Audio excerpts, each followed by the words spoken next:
basically the first event completely inspired me, which is essentially Chikwe and Nike and what they did. For me, two guys, they just made a decision. They wanted to continue a conversation, a dialogue about just sharing ideas about how just completely distorted the news that we receive here is, about Africa, how many inspiring stories there are to share, and just giving people a platform to be able to go and meet other people without any sort of pressure, just to share some sort of inspiration. So you kind of you knock off each other in that kind of way, and then you take away a little bit.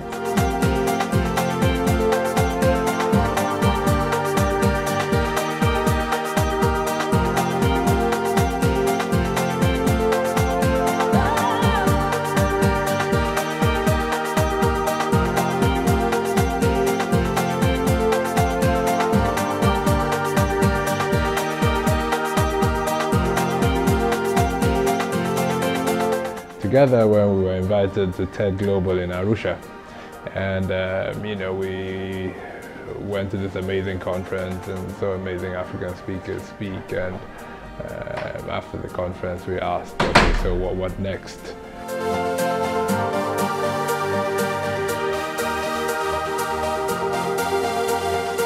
In 2009, the TED organization said they would offer licenses to people to organize TEDx events. And Chikwe said, why don't we organize one that focuses on continuing the conversations that started in Arusha? So focusing exclusively on Africa and the African continent. And so that's really how it came to start.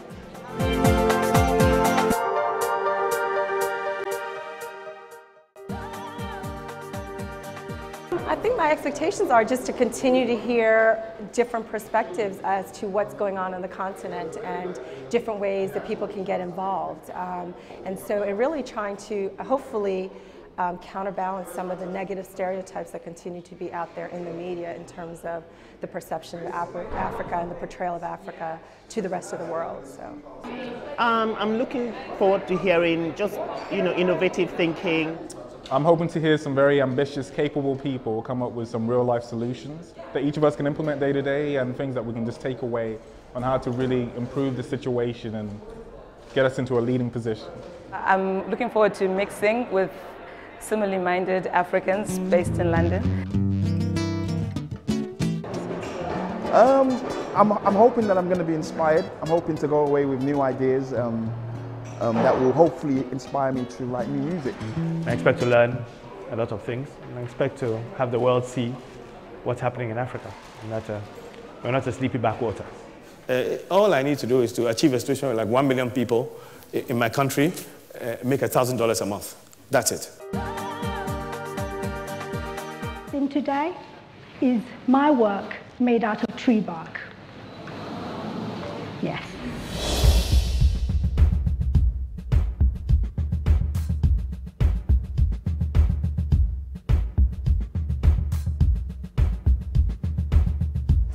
Marquis.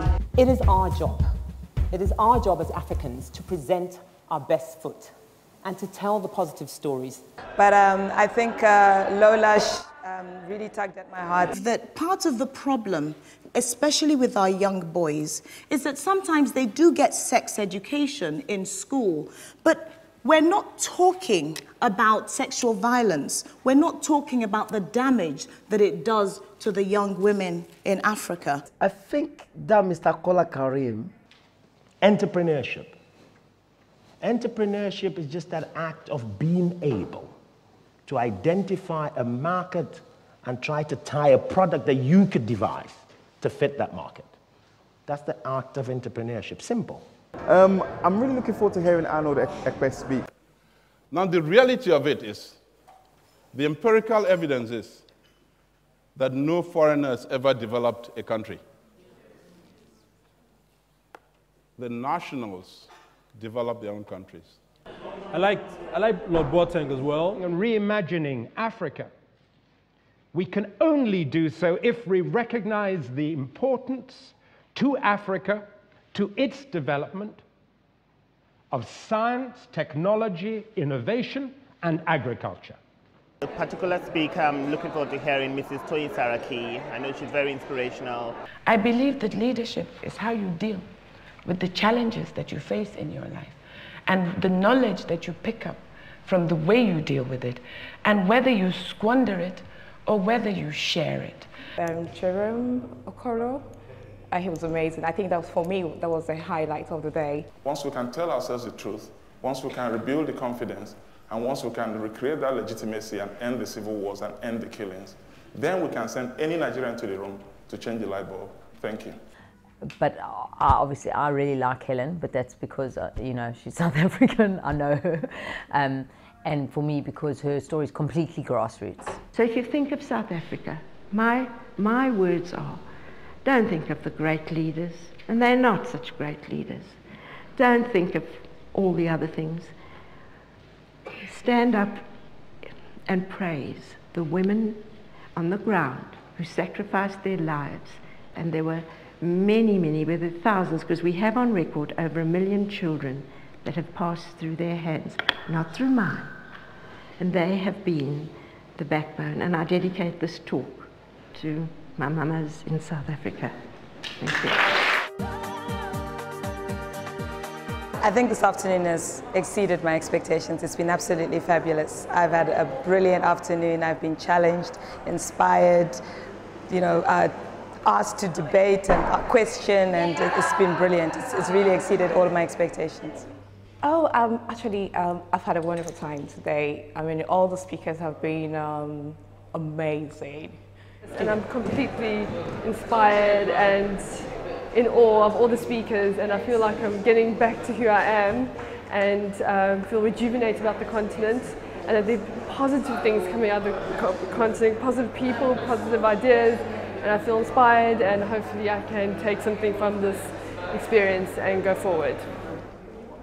Depicting us as educated people, thinking people, inspired people, and you know, a continent full of ideas and potential. So I would say that it met my expectations and, you know, definitely exceeded. And actually it's exceeded my expectations, I think. Well, I really hope that people leave here thinking about how they can contribute to changing some aspect of Africa or improving some aspect of Africa. And I also want people to leave inspired. I think that's, you know, a really important way to get people motivated to do things. And I hope today inspires. We must find, develop, ask the questions that will allow our children and our grandchildren to rip them down, to stand on stages and say, we must move beyond that. They will only see further because they would have stood on the shoulders of giants.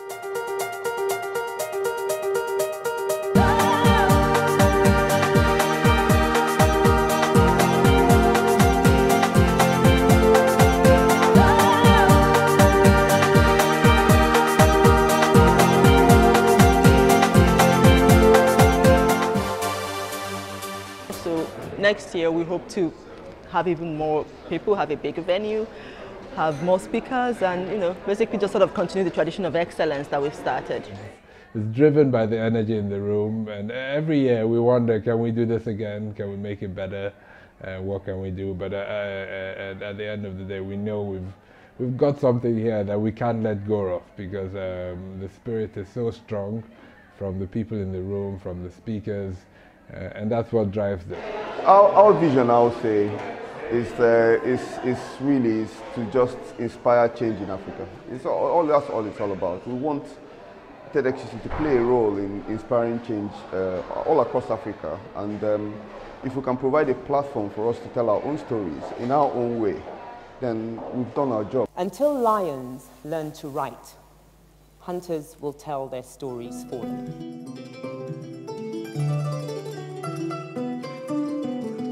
Only the best is good enough for Africa. Only the best is good enough for Africa.